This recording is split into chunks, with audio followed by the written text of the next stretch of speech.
নিয়ে যে মন্তব্য করবে, বাজে ইঙ্গিত দিবে, সে কখনো পরিচালকের কাতারে পড়ে না। ভাইয়ের নাম কি? ভাইয়া মারুফ খান। সিনেমা দেখছেন? জি ভাইয়া। কেমন লাগলো? ভাই অস্থির ভাই, এরকম সিনেমা ভাই আর কখনো দেখিনি ভাই। প্রিয়তমা দেখছেন? ভাই প্রিয়তমা দেখছি, প্রিয়তমার পরে এই ছবি দেখলাম ভাই। ভাই প্রিয়তমার পর ছবি ব্লকবাস্টার ভাই। ভাই এরকম ছবি ভাই কখনো হয় না ভাই। প্রিয়তমার রেকর্ড কি ব্রেক করবে? জি ভাইয়া ভাইয়া অস্থির ভাই, এই এমন ব্রেক দিছে ভাই, প্রিয়তমা ভাই এর রেকর্ড ভেঙে ফেলবে ভাই। শাকিব খানের অভিনয় নিয়ে কি ভাই গর্ব করি ভাই, ফিলিংস করি যে আমি একদম সাকিবিয়ান বা সাকিবের কি ভক্ত ভাই। সাকিবের সবগুলো ছবি দেখা শেষ ভাইয়া। অনেকেই ট্রেইলার টিজার দেয় নাই, শুধুমাত্র 2-3টা গান নিয়ে ট্রল করা হয়েছিল। ভাইয়া যারা ভালো তাদের নিয়ে টেলার দিতে হয় না, অ্যাকশন দিতে হয় না, ছবি দেখলে বোঝা যায় যে আসলে কে। আর যারা ছবি দেখে তারাই বুঝতে পারবে যে সাকিব নিয়ম কেনা। সাকিব মিয়াদের ছবি দেখলে বুঝতে পারবেন। যারা যেমন বলিউডের ছবিগুলো আসে টেলার দেয়, ওদের টেলার ভালো লাগে কিন্তু ছবিগুলো ভালো হয় না। আর আমাদের সাকিবের বাংলাদেশের ছবিগুলো এদের টেলার দিতে হয় না, এদের ছবি দেখলে বোঝা যায় ছবি আসলে ব্লকবাস্টারের মতো ছবি। কত দূর থেকে সিনেমা দেখতে যাচ্ছেন? আমি তো আসছি প্রায় রায়গঞ্জ থেকে। রায়গঞ্জ থেকে? এত দূর থেকে সিনেমা হলে যাচ্ছেন শুধু এই সাকিবের ছবি দেখার জন্য। শুধুমাত্র সাকিবের প্রতি বছরে বছরে আসেন? জি ভাইয়া। তো এখানে নিয়মিত সিনেমা চালাবে, আসবেন কি নিয়মিত? জি ভাইয়া, জি ভাইয়া, দোয়া করেছিল ছবি এরকম চলে।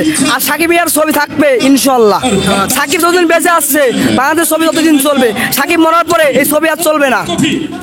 একজন পরিচালক আছে নাম মোহাম্মদ ইকবাল, তিনি বলেন শাকিব খান সুপারস্টার না। একজন সাকিবিয়ান হয়ে, সাকিব ভক্ত হয়ে তাকে একটা মেসেজ দেন, শাকিব খান বলে সুপারস্টার। আমি শুধু এটুকুই বলতে চাই, সে কখনো ডিরেক্টরের যোগ্যতা না। কারণ সাকিবকে নিয়ে যে কাজ করবে সেটাই মনে করেন ট্রেন্ডিংয়ে কাঁপাবে।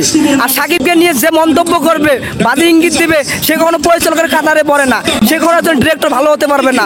একজন ডিরেক্টরের মন থাকতে পারে অস্থির, পুরো সাগরের মতো, যাকে নিয়ে অনেক মানুষ গর্ব করবে যে আমি এই ছবিটা বানাইছি।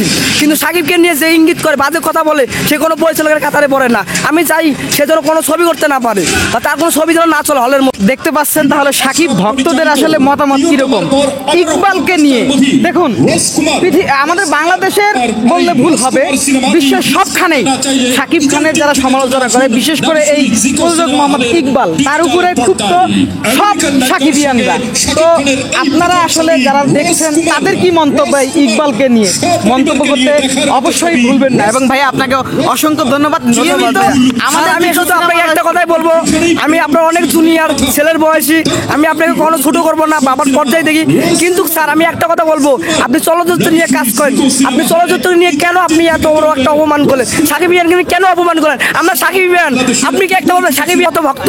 সাকিব ইয়ানের চেয়ে কোনো কম দেখাতে পারবে? সেখানে ভক্ত 90%, আর সব জেলা আছে তারা 1%।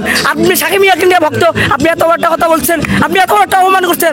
হ্যাঁ স্যার, আমি আপনাকে সম্মান করে বলতেছি স্যার, এরকম যেন ভুল আপনি কখনো না করেন। কারণ আপনি একটা পরিচালক, আপনি পরবর্তী ছবি করবেন, আপনি চাবেন আমি যেন সাকিবকে নিয়ে ছবি করতে পারি, সাকিবকে নিয়ে আমি যেন গর্ব করতে পারি, সাকিবকে নিয়ে আমি একটা ছবি করছি।